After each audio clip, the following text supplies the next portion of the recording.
Welcome to Markets in a Minute. My name is Austin Duke. I'm financial advisor and chief investment officer for Diamondback Financial Services. We are an investment advisory firm focusing on clients who recognize the need for solid financial advice, who don't want to invest on their own, but still want to be educated through the process. This is the Monday, October 27th, 2025 edition. Let's get started.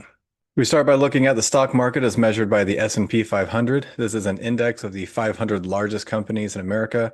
Stocks will go up and down on a daily basis for a variety of reasons, and our job is to figure out what moves we've seen, why we've seen them, and where we think we're going from here. Over the past 2 weeks, we were able to recover from where we ended after President Trump reignited some trade tensions with China. Ended up for the 2 week period at 3.65%. That brings our year-to-date gain up to 15.47. If we back out the chart and look at the last month, we can see that we're up 2.23% for the last 4 week period, last month. This is where President Trump reignited trade tensions with China. The market had a really bad day a couple weeks ago. A little bit more volatility. We started to see some recovery early that next week, but then we also had a couple of banks reporting some issues with some creditors. There was some speculation that maybe that there's something else going on behind the scenes as far as credit quality with some of the deals that are being made, right? If you think of it from a high level perspective, nobody wants to just get what cash is paying, right? The interest in your checking account, your savings account, even money market accounts. That's, if we're looking at tortoise and the hare kind of a comparison, that would be the tortoise, right? Nobody's going to be happy with slow and steady. There's a lot of money out there, a lot of people looking for double-digit returns or even better than that. So people have to deploy this capital. They have to invest in projects, and not all those projects are going to be profitable. But what came out with this particular situation was potential fraud with these individuals. And so we started asking the question about how much due diligence are these banks and other investors doing in these projects? And again, is this going to be something more indicative of a larger crisis?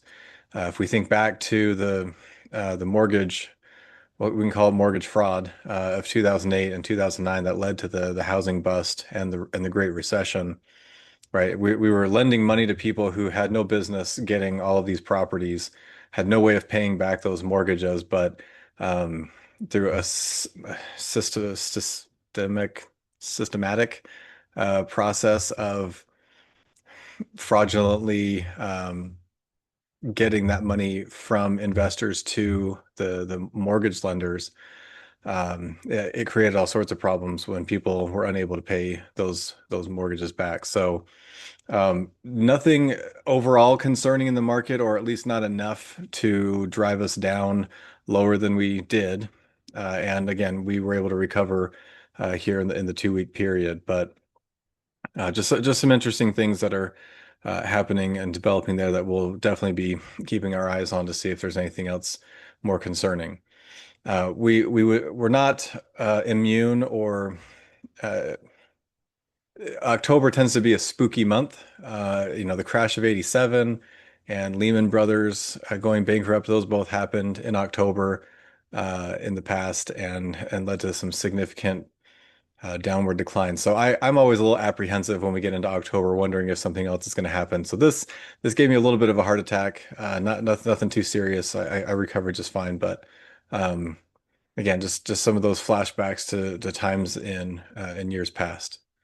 If we move on to interest rates, we typically look at these rates as those measured by the bonds issued through U.S. Treasury departments. And we believe that interest rates are the preeminent measure of investment risk, and they're factored into every investment calculation, including stock valuations. So generally speaking, if we see interest rates coming down, stock prices will go up and vice versa. This brown line is where we were 2 weeks ago. The green line is where we finished on Friday, the 24th. Interest rates listed over here on the left-hand side, and then our maturity lengths, as always, here on the bottom. Very, very, very small changes over the past 2 weeks. Really not a whole lot to talk about here. We're not getting a lot of the economic data, especially that data the federal government collects and distributes since the government's still shut down. So we just haven't seen a lot of reaction to anything coming out over the past 2 weeks. We are still anticipating the Federal Reserve is going to cut interest rates at their meeting this next week, and so I think that's why we saw a little bit more downward reduction in interest rates on the short term end of the yield curve. But again, very, very small, almost nothing on the medium and long term end.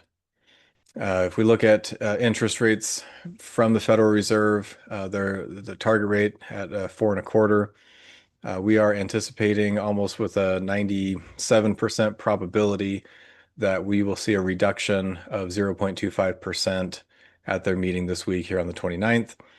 There is some speculation that they would do 0.5% at this meeting, but I think what we're really expecting is 25 basis points or 0.25% this week, and then again at their meeting in December.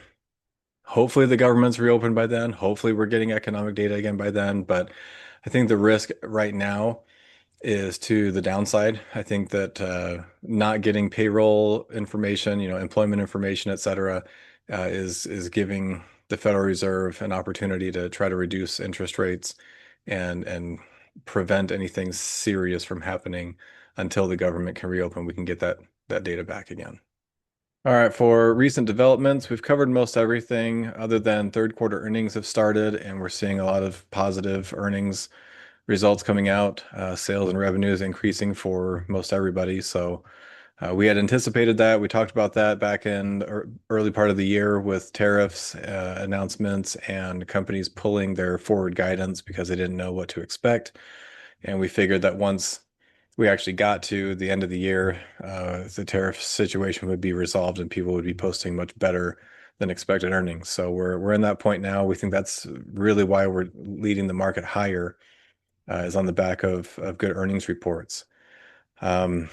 As far as any expectations and implications, we attended a financial forum in Salt Lake City this past week, which reinforced our belief that we talked about 2 weeks ago that we've had a really good run in the stock market for the past 3 years, and it's largely been the top 10 stocks, top 100 stocks that have driven this market higher. We try to point that out, that it's a handful of stocks that tends to drive the market up or down depending on the week. And we are of the opinion that the rest of the stock market is poised to do better in 2026, or at least, for the next 6 to 12 months.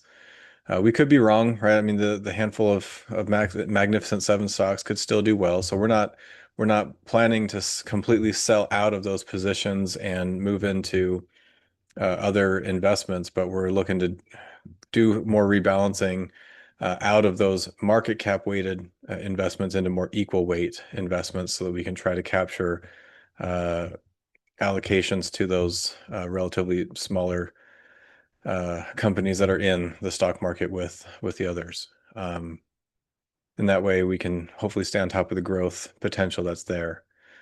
But we are hopeful and expecting that the market will still fluctuate a lot with headline risk of President Trump and trade tensions, and that is something that we're going to continue to live with. Hopefully we get resolutions to those that actually stick, and it's not just at the whim of whatever he is looking to say or do from one day to the next. We're hopeful that we can get more resolutions to the wars that are out there and see some positive growth from rebuilding efforts out there as well. But yeah, we're keeping our ear to the ground on the potential credit issues that may be out there with the financial sector, and honestly with the private equity and private credit sectors are the ones that would potentially have, in our opinion, a lot of exposure, because that's where a lot of that money's been going to, some of these projects that maybe don't require as much due diligence or disclosure to the general public. So it could be interesting. We'll see how that goes. And then as a final word, again, kind of sticking with the Halloween theme, October does tend to be a little spooky as we get closer to the end of the month. We're grateful that the market's done as well as it has, and we're hopeful that we're not really masking any other problems that could be lurking behind the scenes. We mentioned 2 weeks ago, did the analogy of Clue, where the lights go off, and when they come back on, we see somebody's dead, or we see what the carnage is, and we're hoping that when the government finally reopens, the mask comes off, the whole Halloween thing is over, that we're not surprised with how bad things are, but hopefully things are holding up so that we can continue this rally into the end of the year. So we're grateful for you guys, grateful for sticking with us and working with us, and for those that we've been able to do annual reviews with, and we're looking to continue those here through the next month or so, and get them all done before the end of the year. And if there's anything else that you need, let us know. Otherwise, we'll see you soon. We're trying out a new tagline for Diamondback Financial. It's seeing what's ahead and seeing you along the way. Take care.